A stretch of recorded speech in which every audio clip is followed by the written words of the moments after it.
ಒಂದು ಚಿಕ್ಕ ಕತೆ ಹೇಳ್ತೀನಿ, ಅದು ಲೈಫ್ಗೂ ಕೂಡ ಬಹಳ ಮುಖ್ಯ. ಈಶ್ವರ ಪಾರ್ವತಿ ಆಕಾಶದಲ್ಲಿ ಹೋಗ್ತಾ ಇದ್ರಂತೆ. ಕೆಳಗಡೆ ಒಂದು ಫ್ಯಾಮಿಲಿ, ಗಂಡ ಹೆಂಡತಿ ಇಬ್ರು ಮಕ್ಕಳು, ಸ್ಲಮ್ಮು, ಗಲೀಜ್ ಅಟ್ಮಾಸ್ಫಿಯರ್, ಏನು ಕಿತ್ತಾಡ್ತಾ ಇದ್ರಂತೆ ಎಮೋಷನಲಿ. ಗಂಡ ಹೆಂಡತಿಗೆ ಬೈತೀನಿ, ಅದೇ ಹೊಡೆದಾಕ್ಬಿಡ್ತೀನಿ, ಕತ್ರಸಾಕ್ಬಿಡ್ತೀನಿ ಅಂತ. ಹೆಂಡ್ತಿಲೇ ನನ್ನ ಮಗನೇ ನಿನ್ ಓಡಿಸ್ಬಿಡ್ತೀನಿ ನನ್ನ ಮನೆ ಬಿಟ್ಟು ಅಂತ. ಈ ತರ ಫುಲ್ ಗಲಾಟೆ, ಮಕ್ಕಳು ಅಳ್ತಾ ಇದ್ದಾರೆ.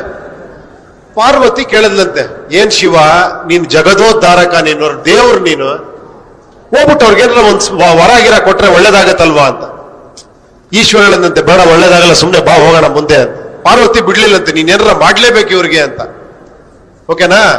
ಕೊನೆ ಕೆಳಗಡೆ ಬಂದ್ರಂತೆ. ಈಶ್ವರ ಹೋಗ್ಬಿಟ್ಟು ಒಂದ್ ವೇಷ ಮರೆಸ್ಕೊಂಡು ಹೋಗ್ಬಿಟ್ಟು ಆ ಗಲಾಟೆ ಮಾಡ್ತಿರಲ್ಲ ಗಂಡ ಹೆಂಡತಿ, ತಡೆದ್ಬಿಟ್ಟು ಗಂಡರ್ ಕೇಳದಂತೆ, ನಿನ್ಗೇನಾರ ಒಂದ್ ವರ ಕೇಳ, ಯಾಕೆ ಕೊಡ್ತೀನಿ ಅಂತ. ಅವ್ನು ಆವೇಶದಲ್ಲಿ ಇದ್ನಲ್ಲ, ಕೋಪದಲ್ಲಿ, ವರ ಕೊಡ್ತೀಯಾ, ಆಗತ್ತಾ, ಈ ನನ್ನ ಹೆಂಡತಿ ಹಂದಿ ಆಗೋಗ್ಬಿಡ್ಲಿ ಅಂತ. ಅವನ ಹೆಂಡತಿ ಹಂದಿ ಆಗೋಗ್ಬಿಟ್ಲಂತ. ಹಂದಿ ಹತ್ರ ಹೋಗಿ ಕೇಳದ್ನಂತ, ಮತ್ತೆ ನಿನಗೇನಾರ ಒಂದ್ ವರ ಕೇಳಮ್ಮ, ಕೊಡ್ತೀನಿ, ಒಳ್ಳೇದಾಗತ್ತೆ ಅಂತ. ನನ್ನ ಹಂದಿ ಮಾಡಿದ್ನ ನನ್ನ ಗಂಡ, ಅವನು ಹಂದಿ ಆಗೋಗ್ಬಿಡ್ಲಿ ಅಂತ. ಅವನು ಹಂದಿ ಆಗೋಗ್ಬಿಟ್ಲಂತ. ಕೊನೆಗೆ ಆ ಮಕ್ಕಳು ಅಳ್ತಾ ಇದ್ರಂತೆ. ಅವ್ರನ್ನೋಗಿ 3ನೇ ವರ ಕೇಳದ್ನಂತೆ, ನಿನ್ಗೇನ್ ಬೇಕು ಅಂತ. ಮಕ್ಕಳೇ ನಮ್ಮ ಅಪ್ಪ ಅಮ್ಮನ್ ಮೊದ್ಲಿನ ತರ ಮಾಡ್ಬಿಡು ಅಂದ್ರಂತೆ. ಟಮಾರ ಮತ್ತೆ ಮೊದ್ಲಿನ ತರ ಮತ್ತೆ ಸ್ಪೈಟ್, ಡಮಾ ಡಿಮೀರ್ ಅಂತ. ಈಶ್ವರ ಹೇಳದ್ನಂತೆ, ಎಷ್ಟು ವರ ಕೊಟ್ಟೆ ನಾನು? 3 ವರ ಕೊಟ್ಟೆ. ಏನಾರ ಯೂಸ್ ಆಯ್ತಾ ಇವ್ರಿಗೆ? ಯಾಕಂದ್ರೆ ಇವ್ರ ಬುದ್ಧಿ ಎಮೋಷನ್ ಜೊತೆ ಕೊಟ್ಬಿಟ್ಟಿದ್ದಾರೆ ಕೈಗೆ. ಇವ್ರಿಗೆ ಬುದ್ಧಿನೇ ಇಲ್ಲ ಇವ್ರಿಗೆ. ಬಾ ಇನ್ನೊಂದ್ ಕಡೆ ತೋರಿಸ್ತೀನಿ ನಿನ್ಗೊಬ್ಬನ್ನ ಅಂತ ಕರ್ಕೊಂಡು ಹೋದ್ನಂತ. ಯಾರೋ ಒಬ್ಬ ಈ ತರ ಯಂಗ್ಸ್ಟರ್ಸ್, ಬರೆಯಲ್ಲಿ ಪ್ರೆಸಿಡೆಂಟ್, ಸ್ವಲ್ಪ ಕಿಲಾಡಿ, ಓಕೆನಾ, ಈ ತರ ಕಿಲಾಡಿ ನೋಡ್ಬಿಟ್ಟು ಒಂದೇ ಒಂದ್ ವರ ಕೊಡ್ತೀನಿ, ಏನ್ ಬೇಕು ನಿನ್ಗೆ ಕೇಳಿದ್ರೆ ಅವ್ನು ಎಕ್ಸೈಟ್ ಆಗ್ಲಿಲ್ಲಂತೆ. 1 ವರ ಕೊಡ್ತೀಯಾ, ಇದು ಖಂಡಿತ ವರ್ಕೌಟ್ ಆಗತ್ತಾ ಅಂತ ಕೇಳದ್ನಂತೆ.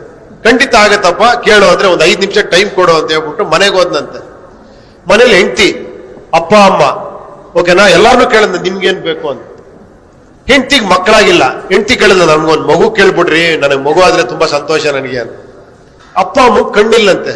ಅಪ್ಪ ಅಮ್ಮ ಕೇಳೋಣ, ನಮ್ ಕುರುಡು ಕಣ್ಣು, ನಾವು ಕೊನೆ ಸಾಯೋ ಟೈಮಲ್ಲೂ ಜಗತ್ ನೋಡಿ ಸಾಯ್ತೀವಪ್ಪ, ನಮ್ ಕಣ್ ಬರ್ಸತ್ರ ಕೇಳಪ್ಪ ಅಂತ.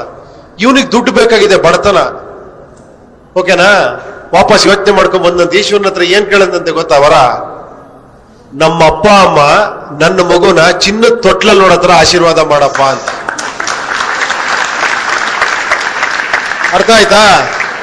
ಅಪ್ಪ ಅಮ್ಮನ ಕಣ್ಣು ಬಂತು, ಮಗುನೂ ಆಯ್ತು, ಚಿನ್ನದ ತೊಟ್ಲಂದ್ರೆ ಅವನಿಗೆ ಶ್ರೀಮಂತಿಕೆನೂ ಬಂತು. ಅದಕ್ಕೆ ವಿಚಾರಗಳಿಗೆ ಬೆಲೆ ಕೊಡೋ ದೇಶ ಯಾವತ್ತೂ ಚೆನ್ನಾಗಿರುತ್ತೆ ಅಲ್ವಾ? ಈ ಎಮೋಷನ್ ಬೆಲೆ ಕೊಡೋದಿದೆಯಲ್ಲ, ಅದು ಯಾವತ್ತೂ ಅಜ್ಞಾನದ ಫಲ ಅಹಂಕಾರ, ಅಹಂಕಾರದ ಫಲ ದ್ವೇಷ, ದ್ವೇಷದ ಫಲ ಸರ್ವನಾಶ.